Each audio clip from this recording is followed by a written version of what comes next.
আমি যদি মুখ ফসকে বলেও ফেলি রাসূলুল্লাহ বা নবী মানে সাংবাদিক, আমি তো সরি বলেছি, আমি তো মাপ চেয়েছি, এমনকি রাতে তাহাজ্জুদ পড়েও আমি মাপ চেয়েছি।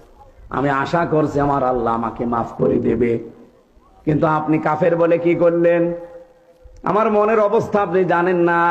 আন্দাজে কাফের ফতোয়া দিয়ে আপনি এখন নিজেই কাফের। গাড়িতে আসতে আসতে শুনলাম কোন এক পাগলা বক্তা,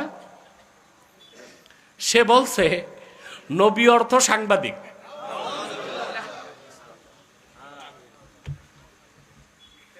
আমি কঠোর কোনো ফতুয়া দিচ্ছি না, কারণ আমাকে ভিডিও দেখতে হবে। যতটুকু সংবাদ পৌঁছেছে, আমার মিডিয়া সেল যতটুকু পাঠিয়েছে, বক্তা বলছে নবী অর্থ সাংবাদিক। এই মূর্খ বক্তাটা কি বাকুরাতুল আদবটাও পড়ে নাই? এসো আরবি শিখিটাও পড়ে নাই? নবী অর্থ সাংবাদিক না, নবী অর্থ সংবাদ বাহক, যেটার ইংরেজি হচ্ছে মেসেঞ্জার, আর সাংবাদিকের ইংরেজি হচ্ছে জার্নালিস্ট। আর যে কোনো সংবাদ বাহককে নবী বলা যাবে না, যে বলবে সে কাফের হয়ে যাবে।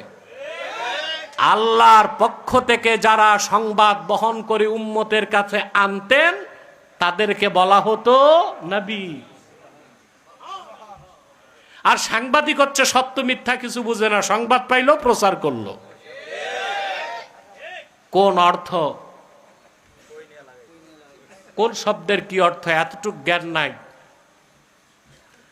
আর এই সাংবাদিক এই রকম একটা ফালতু শব্দ আল্লাহর হাবিব মুহাম্মদ সাল্লাল্লাহু আলাইহি সাল্লামের আরশচুম্বী সম্মান মর্যাদার দিকে নিসবত করা জঘন্যতম বেয়াদবি।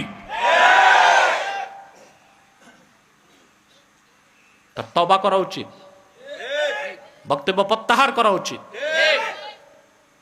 পড়া নাই, লেখা নাই, তাফসীরের কোনো জ্ঞান নাই, হাদিসের কোনো জ্ঞান নাই, আরবি লুগাতের কোনো জ্ঞান নাই, বাস স্টেজে উঠলো আর যা খুশি তা বলল। আল্লাহ হেদায়েত করুক। আজকে এতটুকু বললাম, সময় দিলাম বক্তব্য প্রত্যাহারের এবং সংশোধনের। আমি যদি মুখ ফসকে বলেও ফেলি রাসূলুল্লাহ বা নবী মানে সাংবাদিক, আমি তো সরি বলেছি, আমি তো মাপ চেয়েছি, এমনকি রাতে তাহাজ্জুদ পড়েও আমি মাপ চেয়েছি। আমি আশা করছি আমার আল্লাহ আমাকে মাফ করে দেবে। কিন্তু আপনি কাফের বলে কি করলেন? আমার মনের অবস্থা আপনি জানেন না। আন্দাজে কাফের ফতোয়া দিয়ে আপনি এখন নিজেই কাফের।